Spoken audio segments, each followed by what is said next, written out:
सुन लो, अगर वो मन गई है तो नान साफी असी नहीं करनी, डांस असी ਇਹਦਾ ਵੇਖਣਾ ਹੀ ਵੇਖਣਾ ਹੈ। ਗੱਲ ਇਹ ਸਕੋਰ 10000 ਕਰਾਓ।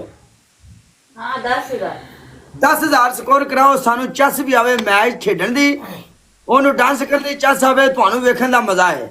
ਵੇਖੋ ਐਂਟਰਟੇਨ ਅਗਰ ਵੇਖਣੀ ਹੈ ਤੇ ਫਿਰ ਕਮ ਸੇ ਕਮ ਪਾਣਾ ਜੇ। ਮੇਰੀ ਗੱਲ ਸੁਣ ਲਓ, ਜਾਂ ਮੈਚ ਲੱਗੇ ਨਾ ਤੇ ਤੁਹਾਡਾ ਕੰਮ ਹੈ ਡਬਲ ਟੈਪ 5000 ਹੋਣਾ ਚਾਹੀਦਾ ਹੈ। ठीक है, सारे बंदे थले काबू हो जाओ, कैम हो जाओ। मेरे कोल 1100 बंदा बैठा है। तेरे कोल 1100 बैठा है, नो प्रॉब्लम। मेरे बंदे इस बारी 10000 स्कोर करनगे। अगर साडे कोल 10000 स्कोर ना आया, मैं माफी मांग के जावांगा तेरे कोल। मैं मैच कट जाऊंगा माफी मांग के। जा एडी वड्डी गल कर छड़ी, पब्लिक इंसाफ करेगी। पब्लिक 1 2 3 4 मैच लग गया जे। शाबाश। कौन सा सॉन्ग लगाए? यही लगाए? हाँ मैं खुद लगा लूं। आए यही तो तेरिया मौजा ने कुड़िए। मैं ना क्या बात है, आजा। मुझे सॉन्ग पसंद नहीं है, पाकिस्तानी और इंडियन नहीं पसंद। तो फिर आप कौन सा पश्तो लगाओगे? Music music.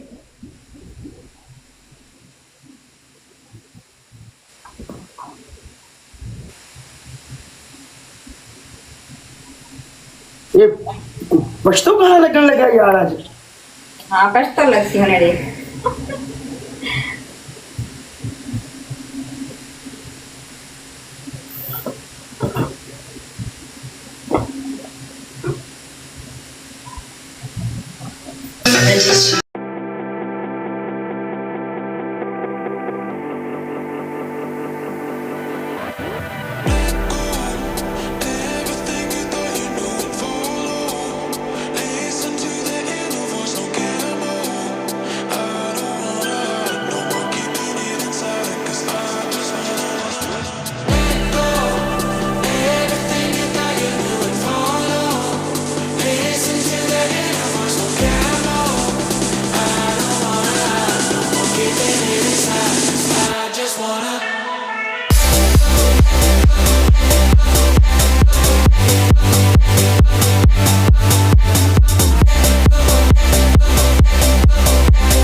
मैं कह रहा शर्ट रहन दे उत्ते चुकन नू, शर्ट रहन दे, पैसे डांस कर।